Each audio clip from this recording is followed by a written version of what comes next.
Le Caire, c'est les pyramides de Gizeh. La Jordanie, c'est le site de Petra. L'Arabie Saoudite, c'est la Mecque. Dans cette vidéo, nous avons voulu prendre un détour et jeter de la lumière sur des endroits peu connus, fascinants, qui regorgent de 1000 richesses, qu'elles soient d'ordre historique, esthétique, légendaire ou culturel.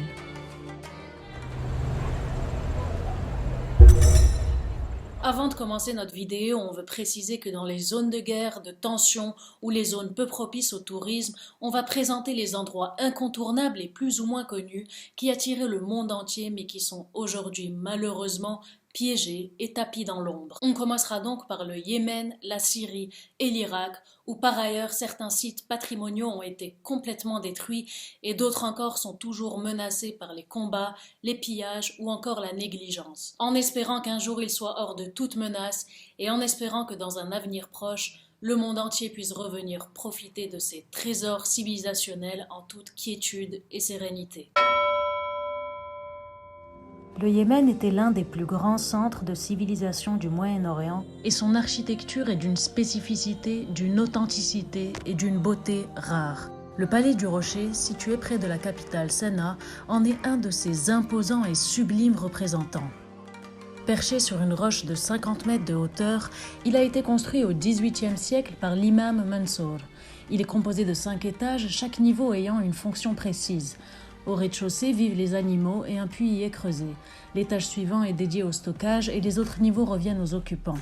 Tout en haut se trouve le traditionnel mafrej, une grande pièce avec une vue imprenable où les hôtes sont accueillis et où la famille se réunit. L'architecture du Palais du Rocher est révélatrice de l'histoire du Yémen. Depuis des siècles, le besoin de sécurité ont poussé les tribus yéménites à vivre ensemble dans des villes faciles à défendre. La ville de Sanaa, habitée depuis plus de 2500 ans, possède quelques 14 000 maisons-tours de ce type. Beaucoup de celles-ci ont été détruites par les frappes aériennes saoudiennes, comme d'autres monuments historiques.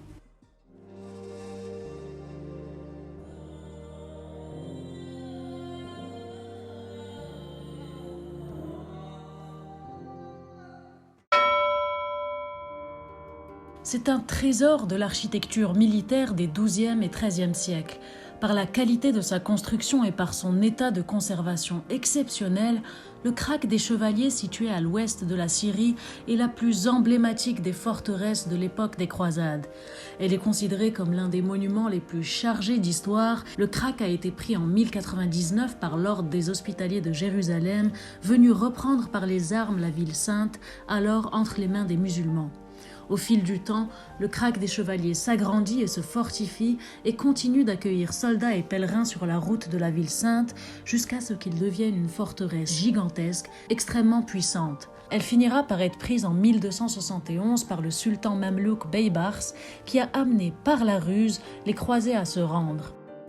Une deuxième vague de travaux a été entreprise par les Mamelouks à la fin du XIIIe siècle. Le Krak des Chevaliers est l'un des châteaux médiévaux les plus prestigieux. En 2012, il a été le théâtre d'affrontements entre rebelles et armées syriennes et a subi quelques dommages. Il fait aujourd'hui l'objet de restauration.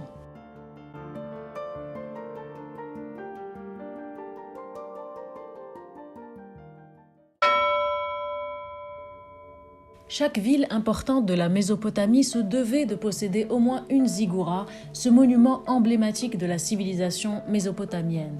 La ville d'Our, située au sud de l'Irak actuel, qui était une des plus puissantes cités sumériennes, a donc nécessairement eu droit à sa majestueuse ziggourate construite en 2100 avant Jésus-Christ et dont on peut admirer les déjà imposants et impressionnants 2 premiers niveaux.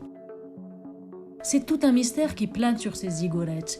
Aucune d'entre elles n'a été retrouvée entière, mais d'après la documentation historique et les fouilles archéologiques, on sait que la base de ces édifices est carrée ou rectangulaire, qu'elle mesure une trentaine à une centaine de mètres de côté et que sa hauteur pouvait s'élever de 40 à peut-être 90 mètres, avec un nombre variable d'étages de 3 à 7.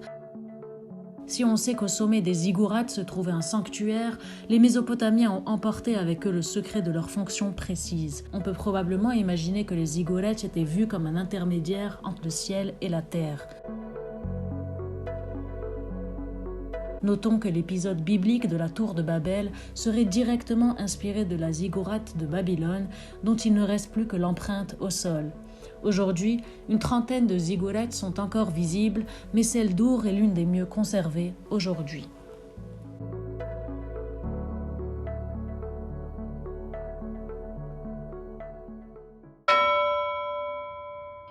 Il jouxte la célèbre et la plus ancienne mosquée d'Égypte qui subsiste encore. Pourtant, très peu de gens connaissent le musée Geyer-Anderson et quittent le quartier sans le visiter. Le musée est composé de 2 maisons reliées entre elles à l'étage supérieur et qui datent de l'époque ottomane du XVIe et XVIIe siècle. Elles sont considérées comme l'un des exemples les plus remarquables de l'architecture domestique du Caire ottoman, avec ses moucharabiés, son sébil, son salamlek, salon d'accueil des hommes, et son haramlek, le harem des femmes interdit aux hommes. Différentes familles ont vécu dans ces maisons jusqu'à ce qu'un officier anglais déployé en Égypte, devenu pacha, tombe amoureux du pays et de cet endroit. Geyer-Anderson fit ainsi une demande au gouvernement égyptien pour y vivre en 1935 et meubler les maisons de sa collection d'antiquités pharaoniques, islamiques et asiatiques. Ces antiquités appartiendraient au peuple égyptien après sa mort ou lorsqu'il quitterait définitivement l'Égypte. Sa demande a été acceptée et lorsqu'Anderson quitta les maisons en 1942, elles sont devenues les propriétés de l'Assemblée de préservation des antiquités arabes qui a transformé le bâtiment en musée Geyer-Anderson. Aujourd'hui, on peut y admirer une très riche collection d'objets d'antiquité, de meubles de différentes époques, de tapisseries, de pierres tombales et d'autres petits trésors. Petite anecdote, le lieu a servi de décor pour le tournage du film L'espion qui m'aimait de la série des James Bond en 1977. Perché sur la colline, loin du regard des touristes, Taïba a une remarquable particularité. C'est le dernier village entièrement chrétien de la Terre Sainte. Situé non loin de Ramallah, à une trentaine de kilomètres au nord de Jérusalem, Taïba est l'ancienne Éphraïm, village biblique évoqué à plusieurs reprises, notamment dans l'évangile de Jean. C'est là que Jésus, recherché par les autorités religieuses, se serait réfugié pendant 1 semaine avec ses apôtres avant sa passion. La présence chrétienne à Taïba remonterait à ce séjour du Christ et les ruines de l'église byzantine Saint-Georges el-Khader, datée du 5e siècle, cristallisent l'antique histoire chrétienne de Taïba. Cette église est dotée d'une forte charge symbolique car elle incarne les légendes du personnage el-Khader qui mêle les figures du prophète Élie et du martyr Saint-Georges, le patron de Taïba qui veille sur le village et ses habitants. Les traditions locales reflètent bien cette double dévotion. Par sa présence, la chrétienne Taïba est un précieux témoignage de l'histoire généralement méconnue des chrétiens d'Orient et de Palestine.